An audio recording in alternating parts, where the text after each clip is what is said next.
them quickly first. Can we talk about injuries and absences?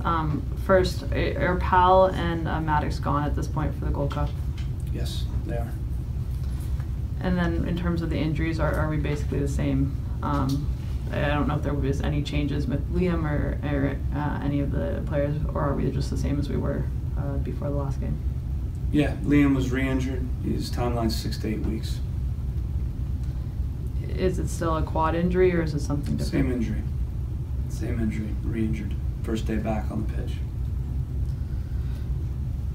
How frustrating is it, especially when you're looking for a guy that's a leader, a captain, and at a position where you want consistency to, I mean, he's been out more than half the season now, and obviously it's going to be a lot longer. Yeah, it's not ideal. I mean, obviously, when you have your best defender and your captain and a key guy, you'd like him on the pitch and in training and around the team all the time. And, you know, so that's not ideal. It does happen. The re-injuries, you know, that's one that doesn't happen a lot. And, you know, you have to start to ask some questions. You know, he was out, I think it was 4 weeks, and then the first day back on the pitch, you know, he re-injures it. You know, now he's out another 6 to 8 weeks. So that's not too common. And like I said, these are things we have to evaluate. We have to analyze, and, you know, trust me, we've been analyzing it and evaluating it.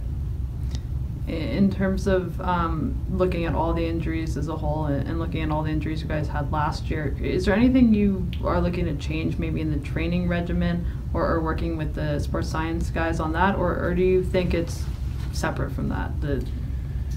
Yeah, well, I said last week, you know, and you guys might have seen the injury report with the whole league, you know, but when you look at, you know, every team and you kind of go through, I mean, we're not the only team that deals with, you know, soft tissue injuries. Every team does.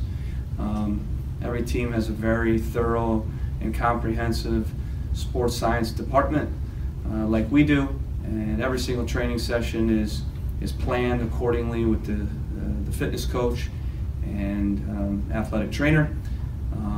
It's very scientific based on how we set up the week and the periodization and, you know, the cumulative of the loads and the acute chronic over the 6-week cycle. And every player has a heart rate monitor on. We know their heart rate response, we know their distance covered, we know their high intensity distance, we know their accelerations, we know their sprint counts. And so, you know, I can't imagine there's a club that's more thorough than we are in analyzing all that stuff. In saying that, you get injuries, you get soft tissue injuries, you know, because there are tough windows where really you shouldn't be playing as many games as you are playing. The travel, you know, is a big factor. The heat, you know, is a factor. You know, but the staff does a good job, I think, in making sure that, you know, to the best of our ability, these guys don't get injured.